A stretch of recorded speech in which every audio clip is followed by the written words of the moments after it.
Hi, it's Karen with Living Our Dream Homestead, where today we'll be making Cuban cinnamon sugar cookies. If you haven't yet subscribed to my channel, please click the button down below. If you've already subscribed, thank you very much. You're probably thinking, now why are we making these cookies? Now, my daughter, when she was in high school, and she is actually 25 years old now, she had to take like a Spanish class, and they asked her to make some kind of Cuban food. And she found this recipe online, so this was back in 2014, and she made these cookies, and they were a hit in her class, and she loved them. And I think they're just kind of a special cookie that we can enjoy during the Christmas time, and of course, you could eat it any other time as well. So let me go ahead and turn around the camera and show you how to make these delicious Cuban cinnamon sugar cookies. First thing we need to do, we need to have a large bowl, and in it I have 1 cup of unsalted butter softened. I let it soften out on the counter, but you can put it in the microwave a little bit. And we are going to take an electric mixer and we are going to beat it up. Now that our butter is now thick and creamy, now we need to add in 1/2 cup of powdered sugar that has been sifted. And I have used a sifter to get it light and fluffy here. I'm going to go ahead and put that in. And now we're going to go ahead and add in 1 tablespoon of pure vanilla extract. And then we're going to use our mixer to combine it. Now that we whipped in the powdered sugar and the vanilla extract and our mixture looks light and fluffy, we're going to go ahead and add in 2 cups of all-purpose flour and 1/4 teaspoon of salt. Now we are going to go ahead and add this to the batter about a tablespoon at a time. And then we are going to go ahead and mix it with the mixer. Our dough should look like this. Now I'm not all done getting in the flour. I'm leaving this little bit here because we're going to go ahead and now put in 2/3 cup of finely ground pecans. Now I don't know if you say pecans or pecans.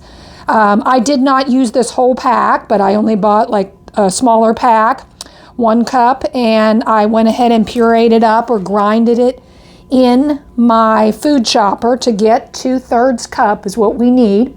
And now we're going to go ahead and mix the last flour with the nuts, and we're going to incorporate it with our hand mixer.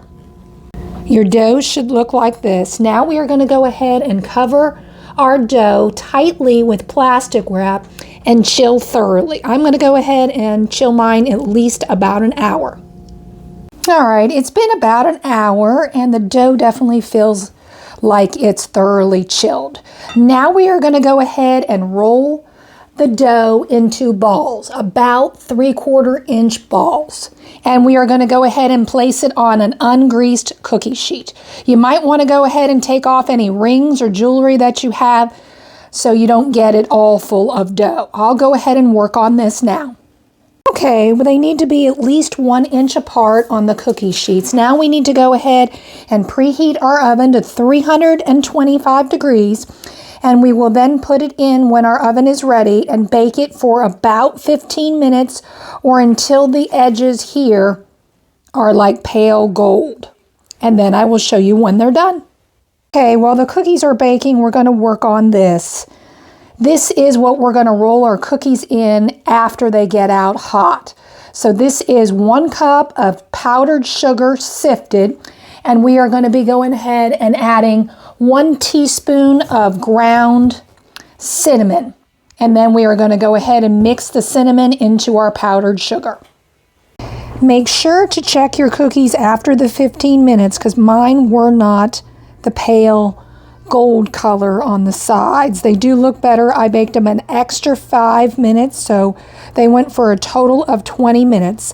Now we'll get ready to put them over here, and we are going to go ahead and roll them in our cinnamon sugar carefully. Now, you don't want to get burned. You might want to go ahead and use like a spoon so that you can go ahead and put them into your cinnamon and sugar. I'm not sure exactly, again, we don't want to burn ourselves, by picking them up, etc. We want to just, again, roll it gently. You can try to shake off the excess. And then we'll go ahead and put them onto our cooling rack. And I'll work on the other ones and do those as well. Here's what I'm talking about. After you have rolled them in the cinnamon and sugar, please put them on a cooling rack to completely cool. The one that's broken, of course, that won't bother anybody because, have you ever had a bad broken cookie? I haven't. They've still tasted delicious. I put a cookie sheet underneath to catch the extra confectionery sugar that falls down instead of it going directly on the countertop. I'll go ahead and work on baking the rest of the cookies. Now that these cookies are completely cool, I have one more batch in the oven. We are going to go ahead and take them and we are going to roll them again into the cinnamon and sugar, shaking off the excess. Here are the Cuban sugar cookies up close. Don't they look delicious? These Cuban sugar cookies are perfect to give as gifts for the loved ones in your life. It makes a perfect little gift with the cookies. And these tins actually came from the Dollar Tree. And you can't beat $1.25 for Christmas tins to put your goodies in. When putting these cookies in a tin, you might want to go ahead and put down a sheet of wax paper to separate the layers so that way they don't stick together and, lose a little bit more of their sugar. Well, I will leave the recipe down in the description. Thank you for watching. This was Karen with Living Our Dream Homestead. I hope you have a good day.